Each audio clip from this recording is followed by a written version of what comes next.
Assalamualaikum warahmatullahi wabarakatuh.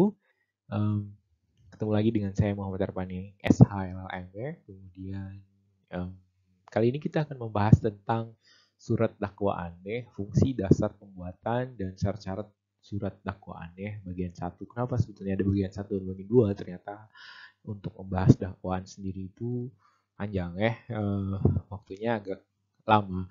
Kemudian sebetulnya secara praktisi sebetulnya apa video ini saya buat untuk mahasiswa-mahasiswi saya ya, kemudian juga untuk eh, fresh graduate ya, kepada alumni-alumni yang masih fresh yang mengikuti di bidang advokat ya.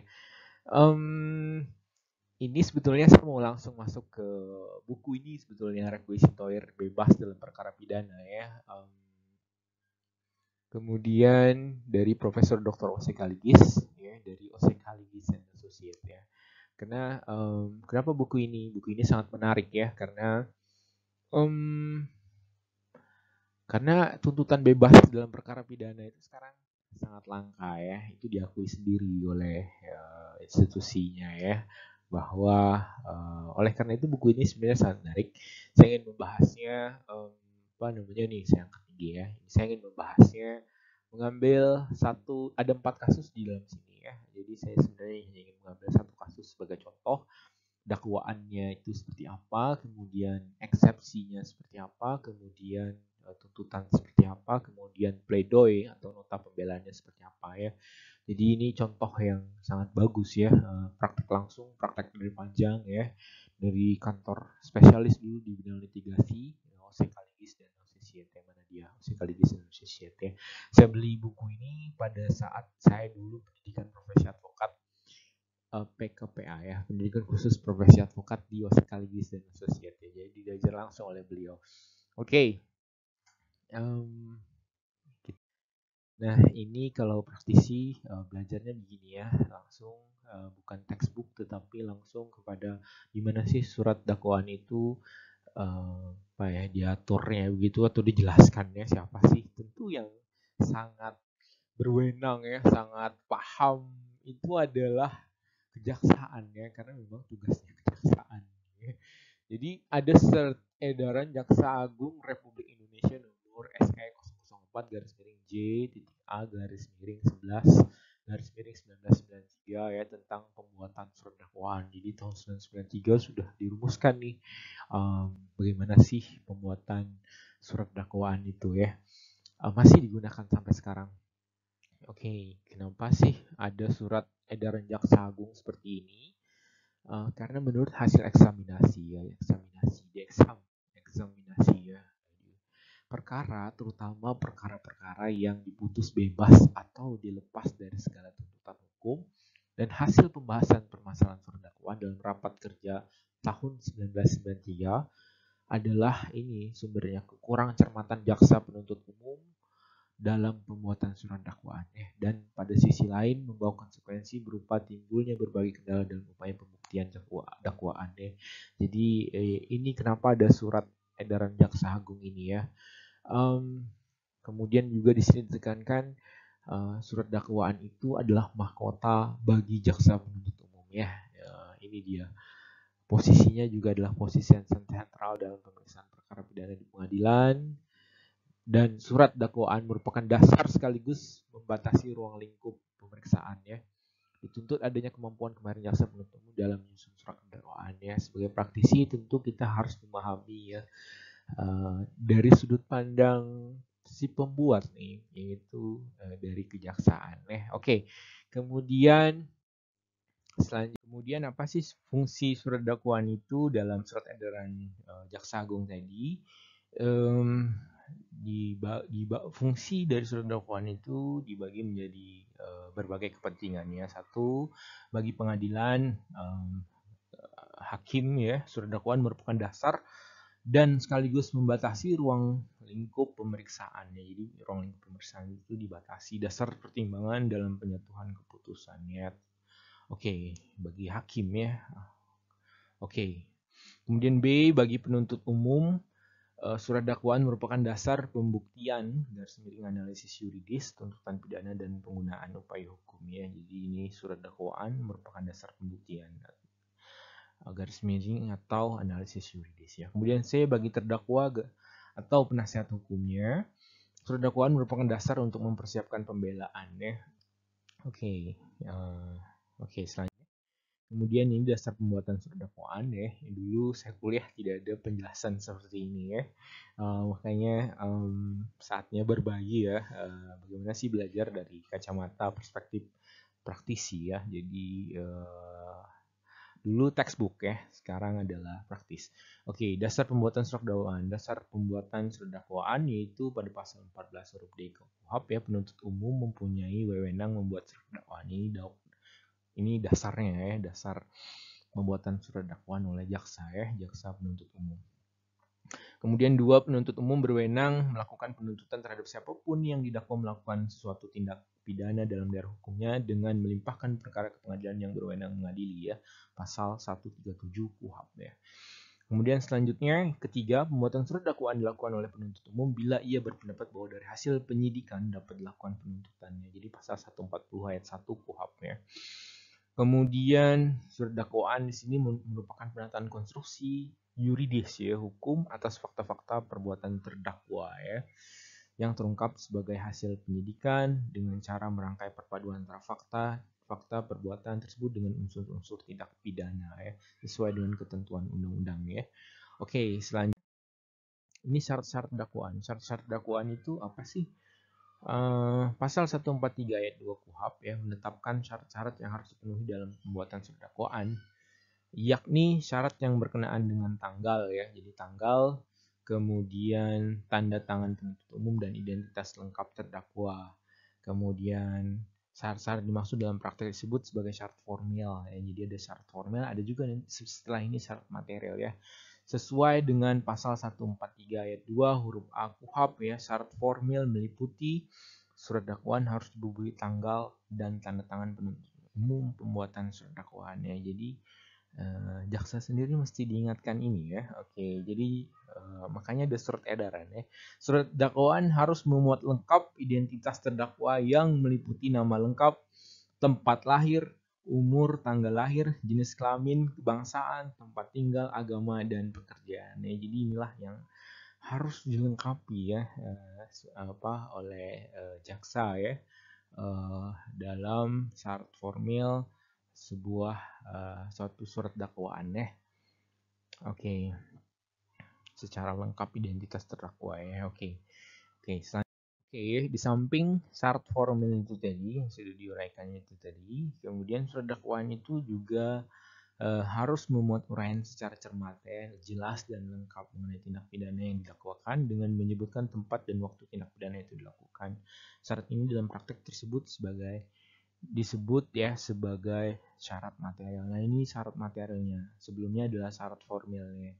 Yaitu apa? Yaitu surat dakwaan harus memuat uraian secara cermat, jelas dan lengkap. 3 ini ya, ingat-ingat, cermat, jelas dan lengkap. Bahkan dalam keberatan ya atau eksepsinya dalam buku ini ya oleh Jose Caligis dan Associates ya. Di sini merujuk kepada jurisprudensi apa itu artinya cermat, apa itu artinya jelas, dan apa itu artinya lengkap. Jadi tujuan kita untuk memahami surat dakwaan adalah sebagai penasihat hukum, sebagai praktisi hukum, sebagai advokat ya, adalah untuk dalam rangka pembelaan klien ya, yaitu terdakwa ya. Oke ya, selanjutnya sesuai ketentuan pasal 143 ayat 2 huruf B KUHP ya, syarat material meliputi uraian secara cermat, jelas dan lengkap mengenai tindak pidana yang didakwakan ya. Jadi pada pasal 143 ayat 2 ini pidana ini serius ya, karena menyangkut hidup nasib orang ya, jadi kita mesti serius. Oke. Pada pasal 143 ayat 2 huruf B KUHP, syarat materi meliputi uraian secara cermat, lengkap dan secara cermat, jelas dan lengkap mengenai tindak pidana yang didakwakan ya. Oke. Kemudian B, uraian secara cermat, jelas dan lengkap mengenai waktu dan tempat tindak pidana itu dilakukan ya. Jadi waktu dan tempatnya mesti cermat, jelas dan lengkap. Uraian secara cermat berarti menuntut ketelitian jaksa penuntut umum dalam mempersiapkan surat dakwaan yang akan diterapkan bagi terdakwa, yaitu cermat ya. Oke, cermat, jelas dan lengkap. Nah, di sini apa sih makna cermat, jelas dan lengkap itu diuraikan ya. Jadi acuannya itu juga diberikan ya kepada jaksa penuntut umum. Cermat itu paling depan dari rumusan pasal 143 ayat 2 huruf B KUHP. Jadi pembuat undang-undang menghendaki agar jaksa penuntut umum itu dalam membuat surat dakwaan selalu bersikap korek dan teliti ya. Jadi teliti ya, jadi betul-betul begitu ya. Korek. Korek. Oke. Itu bahasa tahun 1993 ya. Korek. Korek. Korek. Oke. Benar begitu ya, bersikap benar, betul dan teliti. Oke, kemudian selanjutnya uraian secara jelas ya, berarti uraian kejadian atau fakta kejadian yang jelas dalam surat dakwaan. Jadi uraian kejadian dan fakta kejadian itu mesti jelas. Tujuannya untuk apa? Tujuannya supaya terdakwa itu memahami apa yang didakwakan dan dapat mempersiapkan pembelaan dengan sebaik-baiknya. Jadi di sini juga ada keseimbangan antara penuntutan satu sisi dengan kepentingan dan haknya terdakwa ya. Jadi disinilah keseimbangan itu terjadi ya. Kemudian uraian secara lengkap berarti surat dakwaan itu memuat unsur elemen tindak pidana yang didakwakan ya. Unsur tersebut harus terlukis di dalam uraian fakta kejadian yang dituangkan dalam surat dakwaannya. Jadi mesti terlukiskan ya, tergambarkan begitu ya. Ini bahasanya adalah bahasa yang saya copy paste dalam surat edaran Jaksa Agung tadi ya. Oke. Jadi mesti terlukis ya. Jadi unsur apa ya? Unsur pada tahun 93 itu bahasanya masih bahasa yang seperti ini ya. Korek, kemudian juga terlukis ya, tergambarkan, terlukiskan. Oke, baiklah. Secara material, surat dakwaan dipandang telah memenuhi syarat apabila surat dakwaan tersebut telah memberikan gambaran secara bulat dan utuh tentang ya satu tindak pidana yang dilakukan. Oke, tindak pidananya apa sih? Kemudian siapa yang melakukan tindak pidana tersebut? Kemudian siapa ya pelakunya ya? Di mana tindak pidana dilakukan ya, kemudian bila mana kapan tindak pidana dilakukan ya, kemudian ini terkait dengan kalau dalam teori pidana kan ada locus delicti, ada tempus delicti ya. Delik itu adalah tindak pidana, locus itu misalnya adalah di mananya tempat kejadiannya, sedangkan tempus itu dari kata tempo ya, waktu, kapan sebetulnya tindak pidana itu dilakukan. Terus bagaimana tindak pidana tersebut dilakukan? Kemudian 6 ini adalah akibat apa yang ditimbulkan tindak pidana tersebut. Delik material 7 ini apakah yang mendorong terdakwa melakukan tindak pidana tersebut, yaitu delik-delik tertentu ya. Kemudian apakah yang mendorong terdakwa, sebetulnya motifnya apa sih, motivasinya apa sih. Kemudian ini juga dalam pidana itu kan harus ada pembuktian actus reus dan mens rea ya. Coba buka lagi bukunya, apa itu actus reus dan mens rea ya, yaitu sikap batin ya. Mens rea itu adalah sikap batin pelaku. Apa sih motivasinya, motifnya apa sih ya. Kemudian yang ke-8 ketentuan-ketentuan pidana yang diterapkan ya. Jadi ini 8 ini adalah guideline ya. Seorang jaksa penuntut umum dalam membuat surat dakwaan ya, itu secara material. Ya, clear ya. Jadi ada apa tadi 8 ini ya. Jadi ini juga bahasanya sangat sederhana sekali ya. Jadi supaya mudah dipahami. Selanjutnya, ini komponen-komponen tersebut secara kaustik harus disesuaikan dengan jenis tindak pidana yang didakwakan ya, termasuk delik formil dan delik material ya. Kalian cari sendiri ya. Jadi delik tadi kan adalah tindak pidana formil dan materialnya ya. Dengan demikian dapat diformulasikan bahwa syarat formil, sedangkan syarat formil adalah syarat yang berkenaan dengan formalitas pembuatan surat dakwaan. Bisa diterima. Kemudian sedang syarat material Material adalah syarat yang berkenaan dengan materi atau substansi surat dakwaannya. Jadi substansi surat dakwaan itu sebetulnya syarat material. Untuk keabsahan surat dakwaan kedua surat tersebut harus dipenuhi. Jadi keabsahan surat dakwaan kedua surat tersebut harus dipenuhi. Nanti kita akan melihat betapa pentingnya ya pemahaman tentang surat dakwaan ini dalam hal pembuatan eksepsi ya atau keberatan atau tangkisan ya, tangkis nanti dakwaan dari jaksa penuntut umum ya. Oke, dengan memahami ini dulu, memang ini normatif ya, normatif. Jadi harus mesti begini, inilah kaidahnya. Kemudian tidak terpenuhnya syarat formil itu tadi menyebabkan surat dakwaan dapat dibatalkan ya. Jadi dapat dibatalkan kalau tidak terpenuhnya syarat formil. Kemudian tidak terpenuhnya syarat material menyebabkan dakwaan batal demi hukum ya. Ini ada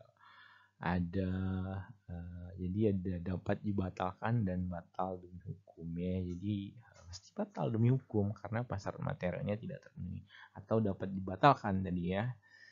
Oke, selanjutnya terima kasih ya. Ini bagian pertama normatifnya surat dakwaan seperti ini ya. Jadi inilah bagaimana cara memahami surat dakwaan dalam pandangan praktisi ya. Oke, itu dulu. Nanti kita bagian keduanya akan membahas tentang jenis-jenis ya surat dakwaan itu apa sih sebetulnya. Jadi makanya kita bagi dua ya. Oke, kita ketemu dalam video kedua ya, bagian kedua. Oke, wabillahi taufiq wal hidayah. Wassalamualaikum warahmatullahi wabarakatuh.